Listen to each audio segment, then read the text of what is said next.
উকিল সাহেব, আপনি এসেছেন? আসেন আসেন আসেন, আপনারই অপেক্ষা করতেছিলাম আমি।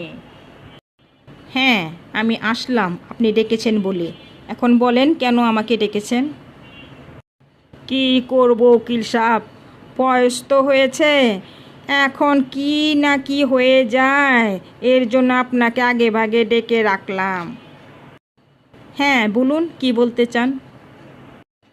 আমার যা কিছু আছে, আমি মরে যাওয়ার পরে সব কিছুই আমি অনাথ আশ্রমের নামে করে দিতে চাই।